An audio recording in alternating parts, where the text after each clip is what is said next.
بسم اللہ الرحمن الرحیم۔ السلام علیکم سیونتھ کلاس۔ آج ہم اسلامیت کا سبق ہدایت کے سرچشمے مشاہیر اسلام پڑھیں گے۔ مشاہیر اسلام سے مراد وہ لوگ ہیں جنہوں نے اسلام میں شہرت حاصل کی۔ مشاہیر کے حالات زندگی ہم سب کے لیے مشعل راہ ہیں۔ مشاہیر کی حالات زندگی سے ہمیں نہ صرف ان کی پاکیزہ زندگی اور کارناموں سے آگاہی حاصل ہوتی ہے بلکہ پڑھنے والوں کے ذہن میں بھی ان اعمال کو اپنانے اور کچھ کر گزرنے کا جذبہ ابھرتا ہے۔ مشاہیر کی زندگی سے ہمیں معرفت الہی کی طرف بھی رہنمائی ملتی ہے کہ کس طرح ان لوگوں نے اللہ تعالیٰ کی رضا کے لیے خدمت کی اور مختلف زندگی کے شعبوں میں کمال حاصل کیا۔ آج اس باب میں ہدایت کے سرچشموں اور مشاہیر اسلام میں سے چند کا ذکر کیا جا رہا ہے۔ سب سے پہلے ہم پڑھیں گے حضرت عائشہ صدیقہ رضی اللہ تعالیٰ عنہ کے بارے میں۔ حضرت عائشہ صدیقہ رضی اللہ تعالیٰ عنہ کے والد کا نام حضرت ابوبکر صدیق اور ان کی والدہ کا نام حضرت ام رومان ہے۔ آپ رضی اللہ تعالیٰ عنہ کی کنیت ام عبداللہ ہے۔ اعلان نبوت کی چوتھے سال حضرت عائشہ صدیقہ رضی اللہ تعالیٰ عنہ مکہ مکرمہ میں پیدا ہوئیں، اور آپ کو سب سے بڑی بات یہ ہے کہ ان کو یہ سعادت حاصل ہے کہ وہ ایک مسلمان گھرانے میں پیدا ہوئیں۔ آپ رضی اللہ تعالیٰ عنہ خود فرماتی ہیں کہ جب میں نے اپنے والدین کو پہچاننا شروع کیا تو اس وقت وہ مسلمان ہو چکے تھے۔ بچپن میں محلے کی لڑکیاں حضرت عائشہ صدیقہ رضی اللہ عنہ سے کھیلنے آتی ہیں اور گڑیا کے ساتھ کھیلنا جھولنا آپ کو بہت پسند تھا۔ ہجرت سے پہلے مکہ مکرمہ میں ہی آپ صلی اللہ علیہ وسلم سے آپ کا نکاح ہو چکا تھا اور دوسری ہجرت کے بعد مدینہ منورہ میں ہوئی۔ جس گھر میں آپ رخصت ہو کر آئیں وہ کوئی عالیشان عمارت نہیں تھی بلکہ بنو نجار کے محلہ میں ایک مسجد نبی کے چاروں طرف چھوٹے چھوٹے متعدد حجرے تھے۔ ان حجروں میں سے ایک حجرہ میں آپ رہتی تھیں۔ حضرت عائشہ صدیقہ رضی اللہ تعالیٰ عنہ نے حضور اکرم صلی اللہ علیہ وسلم کے ساتھ نہایت مثالی زندگی گزاری۔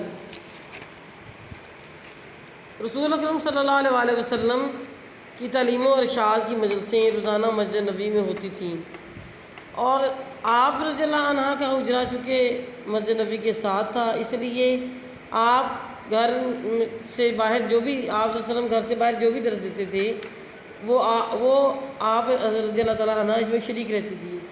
اگر کبھی دوری کی وجہ سے کوئی بات سمجھ نہ بھی آتی تو جب آپ صلی اللہ علیہ وسلم گھر سے شریک لاتے تو وہ دوبارہ پوچھ لیتی تھیں۔ حضرت عائشہ صدیقہ رضی اللہ تعالیٰ عنہ کلام الہی کی معرفت اور احکام نبوی کے علم سے مکمل طور پہ آگاہ تھیں۔ یہی وجہ ہے کہ آپ رضی اللہ تعالیٰ عنہ کے پاس سب سے زیادہ احادیث روایت ہیں۔ بے شمار صحابہ کرام پر علمی برتری اور فوقیت رکھتی تھیں۔ آپ رضی اللہ تعالیٰ عنہ علم نصاب شاعری پر بھی دسترس رکھتی تھیں۔ آپ نے بہت سارے علوم حضرت ابوبکر صدیق رضی اللہ تعالیٰ عنہ سے بھی سیکھے تھے۔ اس کے علاوہ آپ نبی کریم صلی اللہ علیہ وسلم کے ساتھ غزوات میں بھی شرکت کرتی تھیں۔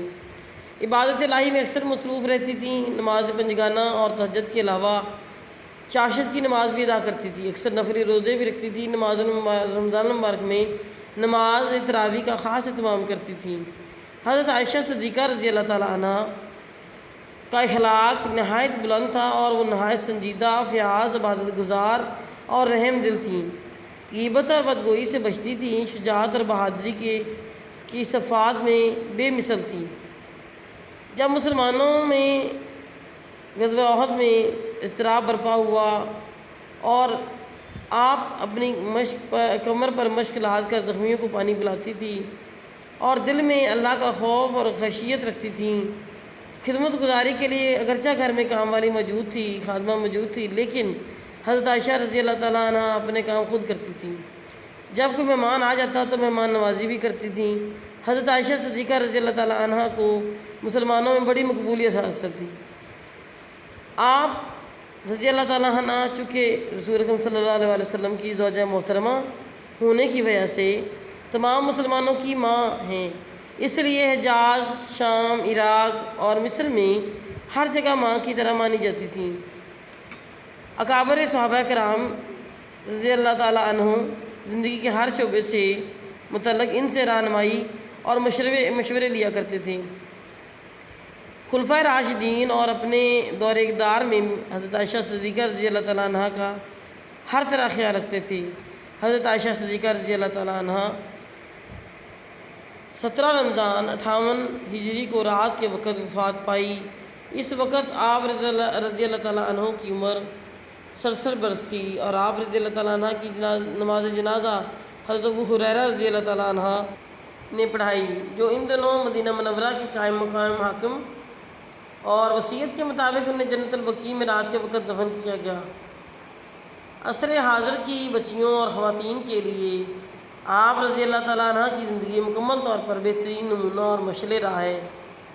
امہات المومنین کی محبت اور اتباع ہم سب کے لیے لازم ہے۔